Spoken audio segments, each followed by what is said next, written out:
ಆಮೇಲೆ ಅಲ್ಲೊಂದು ಆಗ್ತಿತ್ತಲ್ಲ ಆ ಒಂದು ಕರ ಬರ್ತಿತ್ತು ನೋಡಿ, ಅಲ್ಲೊಂದು ಕರ ಇತ್ತು.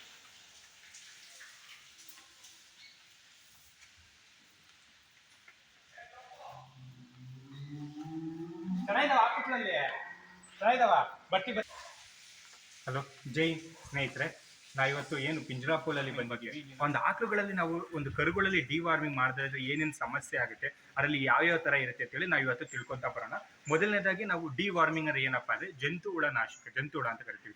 ಈ ಜಂತುಹುಳಗಳು ಹೆಂಗೆ ಅಂದ್ರೆ ಇವು ಪರಾವಲಂಬಿ ಜೀವಿಗಳು ಅಂತ ಕರಿತೀವಿ. ಇದರಲ್ಲಿ 3 ತರದಾದಂತಹ ಜಂತುಹುಳಗಳು ಬರ್ತವೆ. ಮೊದಲನೇದಾಗಿ ನಾವು ಕೊಕ್ಕೆ ಹುಳ ಅಂತ ಕರಿತೀವಿ, ಚಪ್ಪಟ್ಟೆ ಹುಳ ಅಂತ ಕರಿತೀವಿ, ಮತ್ತೆ ದುಂಡು ಹುಳ ಅಂತ ಕರಿತಾ ಹೋಗ್ತೀವಿ. ಈ 3 ತರದ ಹುಳಗಳು ಈ ಒಂದು ಕರುಗಳಲ್ಲಿ ಕಂಡು ಬರ್ತಾ ಇರ್ತವೆ. ಕರುಗಳಾಗಿರ್ಬೋದು, ಹಸುಗಳಾಗಿ ಪ್ರತಿಯೊಂದು ಕೂಡ ಕಂಡು ಬರುತ್ತೆ. ಈ ಒಂದು ಚಪ್ಪಟೆ ಹುಳ ಮತ್ತು ಈ ದುಂಡು ಹುಳ ಅನ್ನುವಂಥದ್ದು ಏನಪ್ಪಾ ಅಂದ್ರೆ ಇವು ಜಾಸ್ತಿ ಸಣ್ಣ ಕರಳು ಮತ್ತು ದೊಡ್ಡ ಕರಳುಗಳು ಇರುತ್ತೆ. ಇನ್ನು ಆಕಳು ಏನೋ ಒಂದು ಅಥವಾ ಕರು ಏನೋ ಒಂದು ಆಹಾರ ತಿಂದಿರುತ್ತೆ, ಅದು ಸಣ್ಣ ಕರಳು ಮತ್ತೆ ದೊಡ್ಡ ಕರಳಿಗೆ ಹೋಗಿರ್ತಲ್ಲ, ಅಲ್ಲಿ ಏನ್ ಮಾಡ್ತವೆ ಅವು ತನ್ನ ಆಹಾರ. ಈ ಒಂದು ಚಪ್ಪಟೆ ಹುಳ ಎಲ್ಲಿರುತ್ತಪ್ಪ ಅಂದ್ರೆ ಆ ಒಂದು ಲಿವರ್ ಮೇಲೆ ಇರುತ್ತೆ. ಲಿವರ್ ಮೇಲೆ ಒಂದು ದಪ್ಪದಾಗಿ ಇರುತ್ತೆ, ಒಂದು 2-3 ಸೆಂಟಿಮೀಟರ್ ಕಾಲ ತುಂಬಾ ದೊಡ್ಡದಾಗಿರುವಂತದ್ದು ಆ ಒಂದು ಚಪ್ಪಟೆ ಹುಳ. ಈ ಒಂದು ಚಪ್ಪಟೆ ಹುಳನ ಯಾವ ತರ ನಾಶ ಮಾಡಬೇಕು ಪ್ರತಿಯೊಂದು ಕೂಡ ನಾನು ನಿಮಗೆ ತಿಳಿಸ್ತಾ ಹೋಗ್ತೀನಿ. ಬನ್ನಿ ನಾವು ನೋಡೋಣ. ಇವಾಗ ಹಸುಗೆ, ಈಗ ಒಂದು ಕರು ಆಗಿರ್ಬೋದು, ಹಸು ಆಗಿರ್ಬೋದು, ಈಗ ಏನಪ್ಪಾ ಅಂದ್ರೆ ಈ ಒಂದು ಪರಾವಲಂಬಿ ಜೀವಿಗಳು ಅಂದ್ರೆ ಈ ಡಿವಾರ್ಮಿಂಗ್ ಅಥವಾ ಜಂತು ಹುಳಗಳು ಯಾವ ತರ ಬರ್ತವೆ, ಅವು ಬಂದ್ರೆ ಹೆಂಗೆ ಕಾಣುತ್ತೆ ಕರು ಅಂತ ನಾವು ತಿಳ್ಕೊತಾವಣ. ಮೊದಲನೇದಾಗಿ ಈ ಕರುಗಳಲ್ಲಿ ಯಾವ್ದೇ ಅಂದ್ರೆ ಈ ಒಂದು ದುಂಡು ಹುಳ ಮತ್ತು ಟೇಪ್ ಫಾರ್ಮ್ ಅಂತ ಅಥವಾ ಈ ಒಂದು ಚಪ್ಪಟೆ ಹುಳ ಬಂದ್ರೆ ಏನಾಗುತ್ತಪ್ಪ ಅಂದ್ರೆ ನೋಡಿ, ಕರುಗಳು ಈ ತರ ಏನಪ್ಪ ಅಂದ್ರೆ ಒಂದು ಫೆದರ್ ಇರುವಂತದ್ದಾಗಿರುತ್ತೆ. ಓಕೆನಾ, ಇದು ಸ್ವಲ್ಪ ಎದುರ್ತಾ ಇದೆ. ಬಟ್ ಈ ಒಂದು ಫೆದರ್ ಅಂದ್ರೆ ಏನಾಗುತ್ತಪ್ಪ ಅಂದ್ರೆ ಈ ತರ ಪೂರ್ತಿಯಾಗಿ ಕೂದಲುಗಳು ಶಾರ್ಪ್ ಆಗಿರ್ತವೆ. ಓಕೆನಾ, ಶಾರ್ಪ್ ಆಗಿದ್ದು ಆಕಳು ಸ್ವಲ್ಪ ಏನಾಗುತ್ತೆ ಅಂದ್ರೆ ಹೊಟ್ಟೆ ಡುಮ್ಮಣ್ಣ ಆಗಿರುತ್ತೆ, ಕೈ ಕಾಲುಗಳು ತುಂಬಾ ಸಣ್ಣ ಆಗಿರ್ತವೆ. ಇದರಿಂದ ಏನಾಗುತ್ತೆ ಹಸುವಿನ ಅಥವಾ ಕರುವಿನ ಗ್ರೋತ್ ಕಡಿಮೆ ಆಗುತ್ತೆ. ಇದರಿಂದ ಕೂಡ ಏನಾಗುತ್ತೆ, ಆಮೇಲೆ ಕರು ಕೆಲವು ಟೈಮ್ ಏನಾಗುತ್ತೆ ಜಾಸ್ತಿ ಬೇದಿ ಮಾಡ್ಕೊಂಡು ಕೆಲವು ಟೈಮ್ ಸಾಯುವಂತ ಪರಿಸ್ಥಿತಿ ಕೂಡ ಬರೋದಾಗಿರುತ್ತೆ. ಹಂಗಾಗಿ ನಾವು ಪ್ರತಿಯೊಂದು ಸಲ ಏನ್ ಮಾಡ್ಬೇಕಂದ್ರೆ ಜಂತು ಹುಳ ನಾಶಕನ ಕಂಪಲ್ಸರಿ ಮಾಡ್ಬೇಕಾಗಿರುತ್ತೆ. ಇದು ದುಂಡು ಹುಳ ಮತ್ತೆ ಚಪ್ಪಟೆ ಹುಳದ ಬಗ್ಗೆ. ಆದ್ರೆ ನೆಕ್ಸ್ಟ್ ಬರುತ್ತೆ ಕೊಕ್ಕೆ ಹುಳ ಅಂತ ಬರುತ್ತೆ. ಈ ಕೊಕ್ಕೆ ಹುಳ ಬಂದ್ರೆ ಏನಾಗುತ್ತಪ್ಪ ಅಂದ್ರೆ ಈ ಒಂದು ಕರುವಿನ ಭಾಗ ಏನ್ ಈ ಭಾಗ ನಾವು ನೋಡ್ತಾ ಇದೀವಲ್ಲ, ಈ ಭಾಗದಲ್ಲಿ ಒಂದ್ ಸ್ವಲ್ಪ ನೀರು ತುಂಬ್ಕೊಂಡಾಗಿರುತ್ತೆ. ಅದನ್ನ ನಾವು ಲಾಕ್ ಜಾ ಅಂತ ಕರಿತೀವಿ. ಆ ಒಂದು ಲಾಕ್ ಜಾ ಇರುತ್ತೆ, ಮತ್ತೆ ಹೊಟ್ಟೆ ತುಂಬಾ ಜಾಸ್ತಿ ಇರುತ್ತೆ.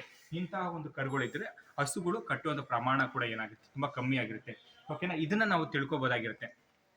ಓಕೆನಾ, ಇದನ್ನ ನಾವು ಹೆಂಗಪ್ಪ ನಾಶ ಮಾಡ್ಬೇಕಪ್ಪ ಅಂದ್ರೆ ಮೊದಲನೇದಾಗಿ ಇದಕ್ಕೊಂದು ಸ್ಟ್ರಕ್ಚರ್ ಇದೆ.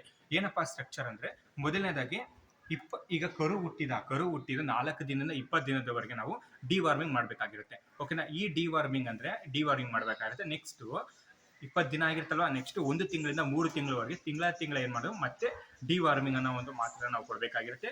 ನೆಕ್ಸ್ಟ್ ಅದಾದ್ಮೇಲೆ ನಾವು ಮತ್ತೆ ಇದಾದ್ಮೇಲೆ 2 ತರ ಮಾಡ್ಬೋದಾಗಿರುತ್ತೆ. ಒಂದು 3 ತಿಂಗಳಿಗೊಮ್ಮೆ ವರ್ಷ ತನಕ ಕೊಡೋದಾಗಿರ್ಬೋದು, ಅಥವಾ ನಮ್ಗೆ ಇದು ಬೇಡಪ್ಪ ಅಂದ್ರೆ 6 ತಿಂಗಳಿಗೊಮ್ಮೆ ಕೊಡುವಂಥದ್ದು ಜೀವನ ಪರ್ಯಂತ ನಾವು ಅದಕ್ಕೆ ಏನಪ್ಪ ಅಂದ್ರೆ ಜಂತುನಾಶಕವನ್ನ ಕೊಡ್ಬೋದಾಗಿರುತ್ತೆ. ಇದರಲ್ಲಿ ಯಾವ ತರ ಜಂತುನಾಶಕ ಬರುತ್ತಪ್ಪ ಅಂದ್ರೆ ಇದ್ರಲ್ಲಿ ಸುಮಾರು ತರದಿರುತ್ತೆ.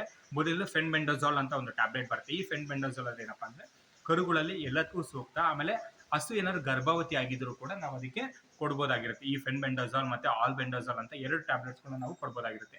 ಓಕೆನಾ, ಕರುಗಳಲ್ಲಿ ಅದು ಡಾಕ್ಟರ್ ಯಾವ ತರ ಪ್ರಿಫರ್ ಮಾಡ್ತಾರೆ ತಿಳ್ಕೊಂಡು ನಾವು ತಗೋಬೋದಾಗಿರುತ್ತೆ. ಈ ಫೆನ್ಬೆಂಡಜಾಲ್ ಕೊಡೋದ್ರಿಂದ ಎಲ್ಲಾ ಒಂದು ಏನು ಈ ಪರಾವಲಂಬಿ ಜೀವಿಗಳು ಇರ್ತಲ್ಲ, ಆ 3 ಹುಳಗಳು ನಾನು ಹೇಳಿದೆ, ಆ 3 ಹುಳಗಳು ಕೂಡ ನಾಶ ಆಗ್ತಾ ಹೋಗ್ತವೆ.